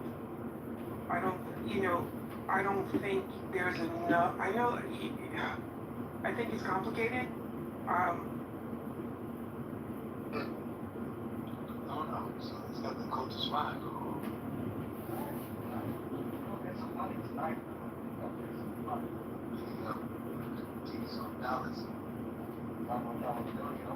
And once it gets on the ballot, I don't want you guys to get haters.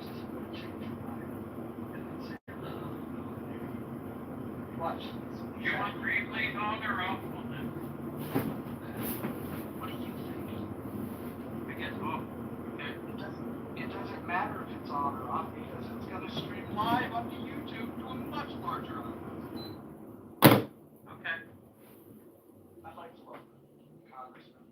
But before he says any words, I want to just say that it's an honor to be able to come here tonight in front of the great state of Illinois and the great state of Clubhouse and talk about John Kitover for Congress, the one man running for Congress that wants to tell the truth about the $37 trillion worth of debt and the $100 trillion of unfunded liabilities. After tonight, we are going to raise enough money to be able to fund the people that are going to be on the street getting signatures, gathering names, petitioning, participating in the democratic process to get his name on the ballot. If you believe in democracy, then you believe in John Kitover. So I believe, and people are not saying Illinois, it's Illinois. The S is silent, Illinois. Say Craig Parmesan. You Illinois. Hey, do they still? That was good.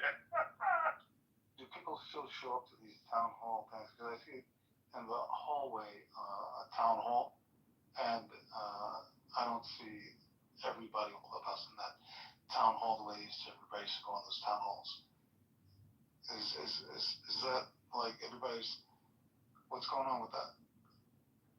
Yeah, nobody needs to go to town hall. They got recording. You can listen to it later. Oh. Look, welcome. Dr. Jordan's here. Dr. Jordan, this is the official money bomb for John Kitover for Congress. So we're going to be posting a link here soon that will allow people to donate. And those of you, listen, if you don't have any money, we're going to reach you where you are. All we ask is a minimum of $3.50, just $3.50. If you can come up with $3.50, you can donate to John Kitover, and it will be money well spent. Because what he's going to do when he gets to Congress is fight for less government spending, so you can keep more of your money, and the government won't have to waste it. John, do you have any words for anybody? Yeah, Mojo, thanks so much for helping me organize this. I got the Antidote account set up, which is the fundraising platform, basically a credit card processor and a landing page creator. So if you want to be involved in this campaign, I would love for you to be. I need your help. I need your money, and I will be totally transparent and show you everything we are doing. So far today, we have raised $110, and we've already posted 3 ads in the 3 major towns in the district. That's Rockford, Peoria, and Bloomington Normal. We've posted in the marketing and in the government portions on Craigslist to find Republicans or politically interested consultants to help join the campaign. They'll be doing door knocking, getting signatures on ballots for the March primary. They'll also be at grocery stores and creating content on behalf of the campaign. And you know what? They're probably going to end up joining some of these clubhouse rooms, because I'm going to force any campaign coordinator or consultant to join the clubhouse rooms to get their work done, or to be involved in some of these conference calls. So I'm going to pin the link to the top of the room. If you do want to contribute to the campaign, I would love for you to do so. I will be your friend for life, and I need your help, because part of this is a communication campaign, and your money will be used to basically spam out our messaging to all the potential voters in the 16th district, as well as across the Ethernet and America. So this is really a giant marketing communication operation. Your money is needed. Your thoughts are needed. Your voices are needed, but I'm also going to accumulate your voices regardless. I love you all, and I hope you will join me on this journey as we try to defeat Darren LaHood in the 16th district of Illinois. Wow, that was powerful. So I think the way we'll do it is, now that we've got it posted up, we will talk about how much money we've raised every hour. We'll do it like telethon style. If anybody wants to, announce their donation plans, that would be great. But yeah, just like Jerry's kids, we're going to be raising money, and this telethon's going to go all fucking night. We're going to be raising money for John Kitover because we're fed up. We're fed up with the government spending your money. $37 trillion. Did you know that if you were to stack $100 bills on top of each other, it would be a pile 25,000 miles high? That's $37 trillion.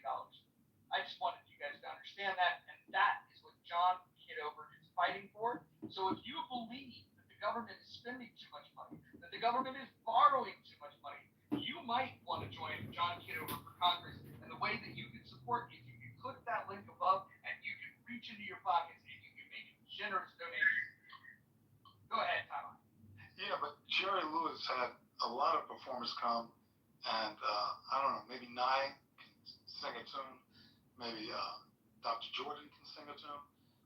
There needs to be some entertainment besides you and your humorous self. Oh, we will definitely have entertainment. I might pick Brad in here who can yell at people. He was doing that a very good job of that earlier today. It was classic Clubhouse with Brad. We'll get him in here. He'll be yelling at somebody. We're gonna call this Yell for Freedom. I think maybe Mojo that JB can do some poetry. Maybe JB. How about for every woman that Brad cusses out on this stage tonight, I will donate $10. $10 to the John Kitover for Congress. I'll put in for that. Yeah. Yep. There we go. Also, if you don't like me and you don't want to donate any money to the campaign, that's okay, but we still need your likes, your retweets. Post this Clubhouse room to your X account. Send it to all your friends on Instagram. I know many of you have large social media followings. We need your help to essentially distribute this global message of stop borrowing, stop spending.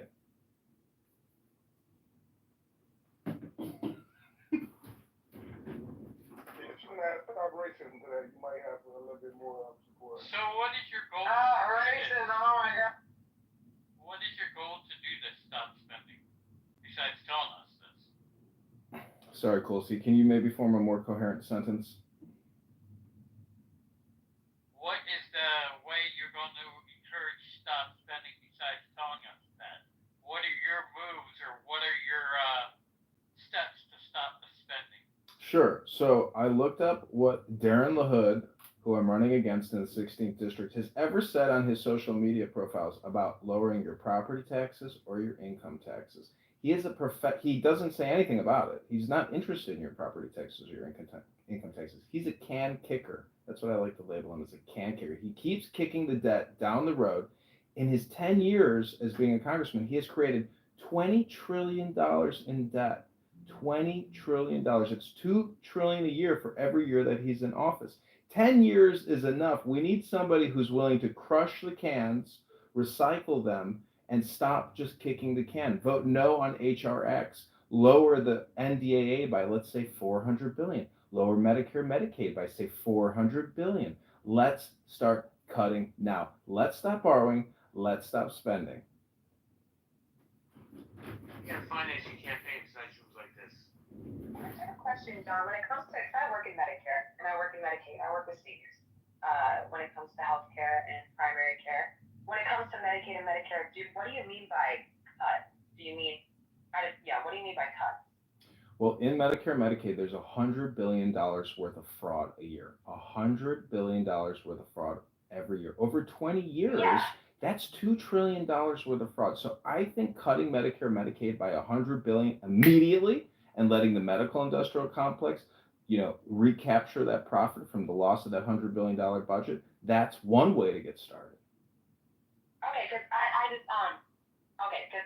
when it comes to Medicare, yes, there is a lot of fraud, of course.